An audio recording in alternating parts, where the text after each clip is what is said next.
इस कार्यक्रम की पुण्यार्चक हैं श्री अनिल नायक, श्रीमती विभा नायक, कुमारी अनुभा नायक, कुमारी अर्पिता नायक, श्रीमती मीनू, संजीव जैन नेताजी, समिंदर जैन, श्रीमती बीना जैन, अमित जैन, राहुल जैन, श्रीमती राशि जैन, शुभम जैन, आनंदपुरी, कानपुर।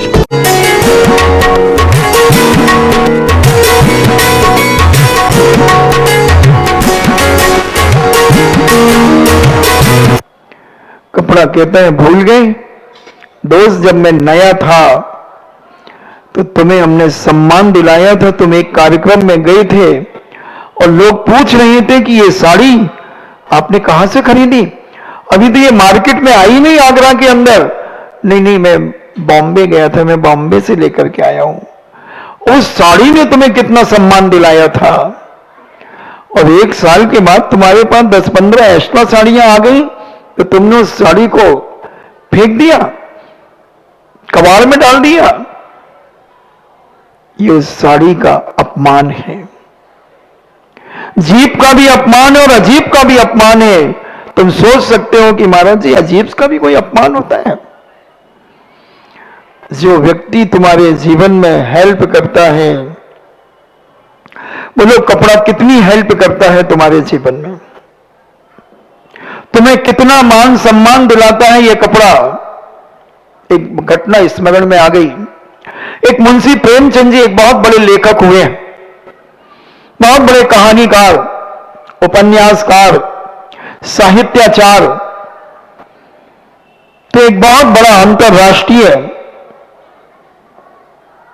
एक बहुत बड़ा सम्मेलन था साहित्यकारों का।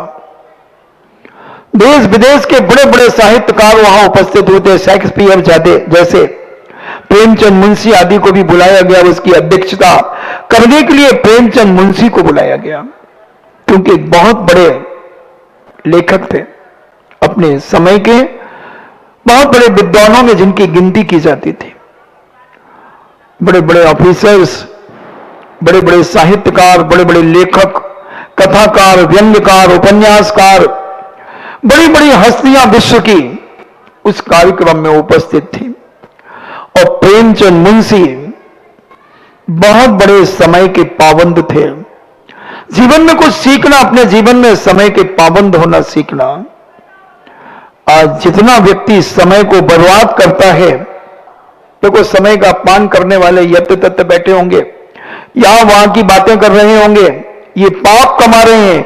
मंदिर के प्रांगण में आकर के भी बहुत सारे लोग पाप कमा लेते हैं।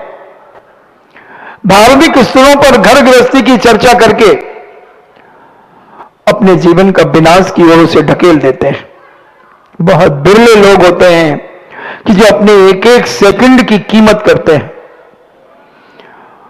उस व्यक्ति से पूछो, एक सेकंड की कीमत, जो 100 मीटर रेस की रनिंग करता है, एक सेकंड की कीमत बंधु उससे पूछ लो, तो 100 मीटर की दौड़ दौड़ने के लिए स्टार्टिंग पॉइंट पर खड़ा है, on your mark set up, और जैसे ही कांप छूटता है और वो भागता है, एक सेकंड का भी आधा सेकंड अगर लेट होता है तो उसकी 100 मीटर की कंपटीशन में पीछे हो सकता है। मुझे एक घटना स्मरण में आ गई। मैं एक 5 किलोमीटर की क्रॉस कंट्री रेस को मैं एक बार देखने गया था, बहुत पहले। उस समय में शायद 10th क्लास पढ़ता हूं, 11th पढ़ता हूं। 40-45 युवा उस क्रॉस कंट्री रेस में खड़े थे। बहुत सारे लोगों ने कहा, जैन तुम भी खड़े हो जाओ। मैंने कहा, मैं तो तैयारी से ही नहीं आया हूं, मैं नहीं दौड़ सकता। 5 किलोमीटर की, बोले तुम तो 8 किलोमीटर की रनिंग करते हो, 5 किलोमीटर का कंपटीशन है। मैंने कहा, ये तो 10-10, 12-12 किलोमीटर की रनिंग करते हैं, मैं तैयार नहीं हूं। मगर दोस्तों के प्रभाव से उन्होंने कहा, नहीं खड़े हो जाओ, क्या फर्क पड़ता है, कोई ना कोई नंबर लगे नहीं लगे उससे क्या फर्क पड़ता है, अपनी बकत तो पता चलेगी। मैं खड़ा हो गया, मेरे पैर कांप रहे थे। मैंने कहा इतने सारे एक से एक रेसर, बड़े बड़े चैंपियन जो कई कंपटीशन जीत चुके थे, और वो पहला कंपटीशन मेरे जीवन का था। मैंने कहा चलो जो होगा, मुझे कितने लोग जानते हैं, इन लोगों को तो कई बार पेपरों में नाम छपे हैं, फोटोएं छपी हैं, चलते हैं। और मैंने अपने पंच परमेष्ठी को विनय पूर्वक नमस्कार किया, और उनकी लाइन में मैं भी खड़ा हो गया। पैर कांप रहे थे, मुश्किल से 100 मीटर गया और बैठ गया, और भागने वाले भागते रहे, मगर जो मुझे सपोर्ट किया था, अरे उठ उठ जैन, समय खराब मत कर, उठ। फिर मैं भागा, फिर मुझे नहीं मालूम कि मैं कहां भाग रहा हूं। आगे आगे स्कूटर, मोटरसाइकिलें, कारें चल रही हैं, और हमारी टीम के सारे युवा भाग रहे हैं, मैं भी भाग रहा हूं। भागते भागते कितनों को मैंने पीछे छोड़ा, मुझे कुछ नहीं मालूम। भागता गया, भागता गया, भागता गया, और जब लौट करके आया, एक आनंद भंडार होटल थी, वहां जाके मैं रुक गया। लोगों ने अरे क्या कर रहा, अभी तो और थोड़ा सा दौड़ना, उठ। फिर मैं अशोका होटल के वहां रुक गया, और फिर उन्होंने जोश दिलाया, फिर उठा, और जब टर्निंग पर पहुंचा तो लाल फीता लगा हुआ था, और मैं दौड़ा, मैंने फिनिशिंग की। मैंने पूछा क्या हुआ, कितने लोग आए? बोले कोई नहीं आया। और अगर जो मैं रुक रुक करके दौड़ रहा था, मेरी टाइमिंग में फर्क तो आया। 2 जगह रुका तो टाइम, उसके बाद एक प्रदीप गरेवाल, एक पंजाबी, सेकंड पोजीशन पर आया, फिर एक प्रदीप थर्ड पोजीशन पे आया। ऐसे बेस्ट टॉप 6 उन्होंने निकाले। तो कलेक्टर ने मुझे सर्टिफिकेट दिया, और मेरे कोच ने, मतलब वहां के विशाल गौड़वाला क्लब ने जो प्रतियोगिता कराई थी, उन्होंने टाइमिंग बताई, बोले गजब। तो मैंने कहा सर मेरा 1-1.5 मिनट तो खराब हुआ है रास्ते में। फिर समय की कीमत उस रनिंग वाले से पूछो। विनय जीवन में बहुत आवश्यक है, और विनय तभी हम सीखेंगे जब हम पंचुअल होंगे। टाइम का पंचुअल हर व्यक्ति को होना चाहिए। सोने का समय फिक्स होना चाहिए, खाने का समय फिक्स होना चाहिए, उठने का समय फिक्स होना चाहिए, 1 नंबर 2 नंबर जाने का समय भी फिक्स होना चाहिए।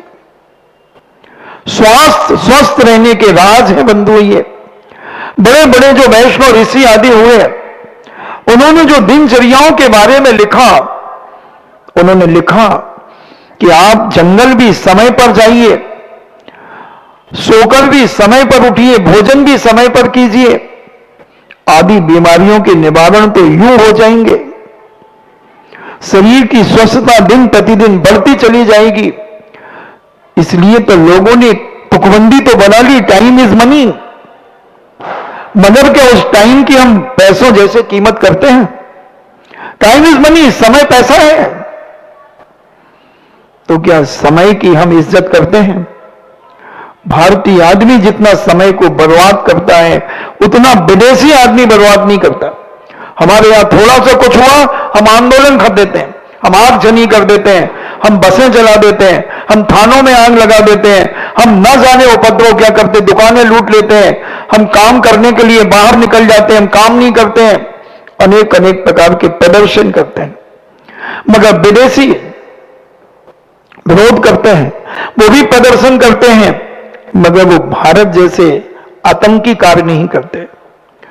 हमने देखा सुना कि कई जगह, जैसे सपोज करें जूते की फैक्ट्री है, और जूते की फैक्ट्री या जूते की कंपनी वालों ने आंदोलन किया, तो वो फैक्ट्री तो आएंगे, जूता भी बनाएंगे, मगर वो एक पैर का जूता बनाएंगे, दूसरे पैर का जूता नहीं बनाएंगे।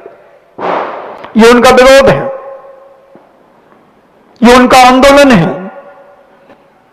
और जब लाखों की तादाद में एक पैर का जूता बन जाएगा, तो कंपनी सेल कैसे करेगी? दूसरे पैर का जूता भी चाहिए। फिर उनकी मांगें पूरी करते हैं तो वो फटाफट दूसरे पैर का जूता बना देते हैं और कंपनी का माल बिकना चालू हो जाता है। और हमारा भारत का आंदोलनकारी आग लगा देगा फैक्ट्री में, खुद भूखा मरेगा और सेठ को भी चूना लगाने का प्रयास करेगा। विरोध करने के तरीके होते हैं। विरोध करने में अहंकार नहीं आना चाहिए। चाहे वो परिवार के अंदर भी हम विरोध करें किसी चीज का, तो हमारे चेहरे पर फर्क नहीं आना चाहिए, हमारे चेहरे का एक्शन नहीं बदलना चाहिए। हमारे चेहरे पे ऐसा रिएक्शन होता है, ऐसा रिएक्शन हो जाता है जैसे हम इसको बस चले तो गला दबा दो, थप्पड़ मार दो, उत्तेजना से भर जाओ। ये विरोध करने का तरीका नहीं है, ये अहंकार का पुट है, ये विनयशीलता नहीं है। गाली भी बको, जोधपुर के अंदर गालियां बकते हैं। क्या गाली बकते हैं? तुम कहते वो कुत्ता आ गया हट, और उनके यहां अगर कुत्ता आता है तो वो कहते हैं अजी कुत्ता सा आ गया, यानी कुत्ता सांप आ गए। जैसे वो अपन कहते ज्यादा करे तो जूती जूती मारूंगा, तो वहां के लोग क्या कहते हैं, सुनो सा अगर ज्यादा बोलोगे तो मारी जूती आपके सिर पे विराजे सा, मारी जूती आपके सिर पे विराजे सा। और हमने कहना जूते जूते मारूंगा, ज्यादा दिमाग खराब करे। अरे भाई वो क्या कह रहा है, वही बात को वो क्या कह रहा है और तुम क्या कह रहे हो। तुम्हारी वाणी में विनय नहीं है और उनकी वाणी में विनय, वो वही बात कह रहा है, बात वही कह रहा है, मगर कहने का तरीका, लहजा, सब कुछ वाणी में तो है, सब कुछ वाणी में है। एक सूरदास एक जंगल में कुटिया बना करके रहते थे और अपने मजीरा बजा करके अपने आप में मस्त रहते थे। कभी कोई राहगीर वहां जंगल में आता था, कुछ दे जाता था तो खा लेते थे। एक बार उस नगर का राजा कोतवाल शिकार खेलने के लिए निकले, मंत्री आदि, और जंगल में भटक गए, रास्ता भटक गए। राजा अलग भटक गया, मंत्री अलग भटक गया, कोतवाल अलग भटक गया। कोतवाल जैसे तैसे उस रास्ते पे आया जहां सूरदास का झोपड़ी थी, और सूरदास से कहता क्यों बे अंधे, ये रास्ता शहर की ओर जाता है क्या? तो उसने कहा अच्छा कोतवाल साहब हैं।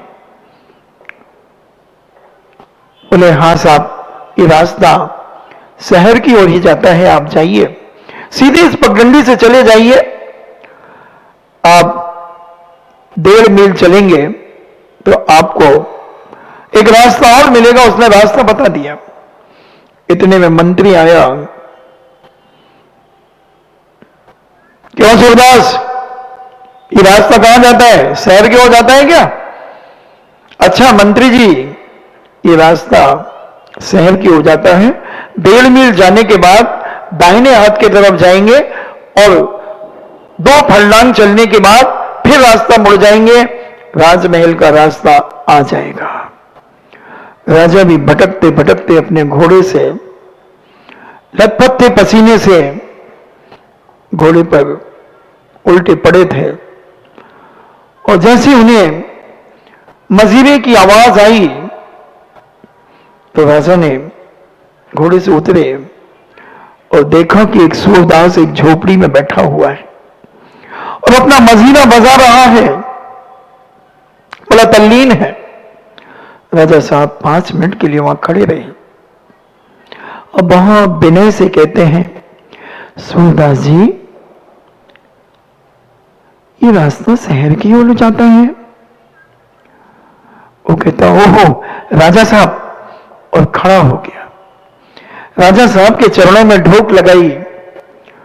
राजा कहते हैं सूरदास जी, आपको दिखता है क्या?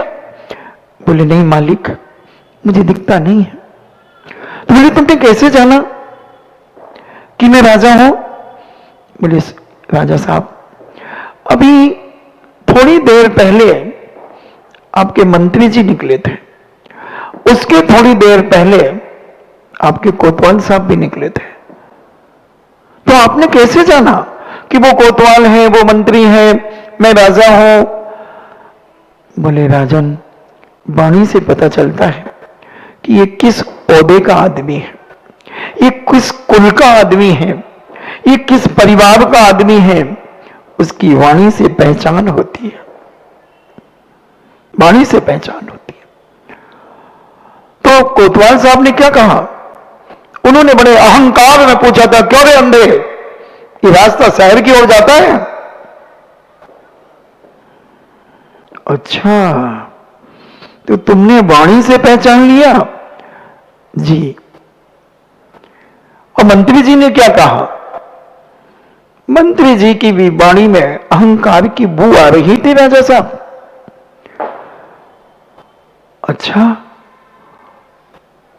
और मैंने आपसे क्या कहा?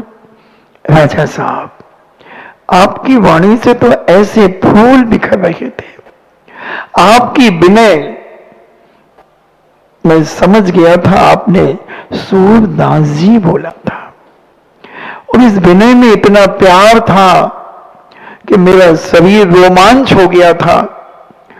आप कितने विनयशील हैं अपनी प्रजा के प्रति राजन। मैं बहुत प्रभावित हूं अपने राजा से। और राजा ने कहा, ठीक है सूरदास जी बैठिए, आपको कोई तकलीफ है? बोले नहीं मालिक, बहुत आनंद में हूं, ये अपना गिटार बजा लेता हूं, मजीरा बजा लेता हूं, प्रभु का स्मरण कर लेता हूं, बस आपकी छत्र छाया चाहिए, कभी कोई इस झोपड़ी को उजाड़ने का प्रयास न करे राजन, इसकी कृपा करें। राजा कहता है, सूरदास जी, जब तक मैं इस गद्दी पर रहूंगा आपकी सारी खाने पीने की व्यवस्थाएं हमारे राज दरबार से होगी, क्योंकि आप इतने पारखी हैं, इतने विवेकशील हैं, और वाणी की परख आपके अंदर इतनी जबरदस्त है, इसलिए मैं अपनी व्यवस्था राज सरकार से, यानी अपने राजमहल से नहीं राजन, मुझे ऐसे ही आनंद आता है, मुझे इस परिग्रह के चक्कर में ना पाड़ो राजन तो बहुत अच्छा होगा। मगर राजा कहता है, ये मेरा कर्तव्य है, अगर मेरी प्रजा कहीं असहाय है तो उस प्रजा का पालन करना हमारे राज्य की व्यवस्था है। और राजा और सूरदास दोनों एक दूसरे से इतने प्रभावित हो गए, इतने प्रभावित हो गए कि हमारा घर भी अगर एक दूसरे से प्रभावित होने लगे, हम ऐसी भाषा बोलें, अपने परिवार में इतनी विनयशीलता प्रकट करें कि आने वाला अतिथि हमारे आतिथ्य को देखकर आनंद से भर जाए, और जहां जाए वो हमारे घर की चर्चा करे और हमें अहंकार ना आए, हमारे घर की चर्चा करे और हमें अहंकार ना आए कि हमारी चर्चा चारों तरफ हो रही है, मगर हम यथावत विनयशील बने रहें। यह है विनय संपन्नता का पहला पॉइंट। अब कितने दिन चलेगी विनय संपन्नता मुझे नहीं पता, विनय संपन्नता पर चर्चा करेंगे। आपका समय हुआ, हमें समझना है जीवन में, क्योंकि जहां विनय है वहां सब कुछ है, और जहां विनय नहीं है वहां सब कुछ होते हुए बंधु कुछ नहीं है। मात्र एक चलती फिरती लाशें उस मकान में रहती हैं, उस नगर में रहती हैं, उस कॉलोनी में रहती हैं, हमारे इर्द गिर्द रहती हैं। जो अहंकारी व्यक्ति एक चलती फिरती लाश से ज्यादा उसका जीवन नहीं है। भगवान करें सबके जीवन में विनय संपन्नता ओतप्रोत हो।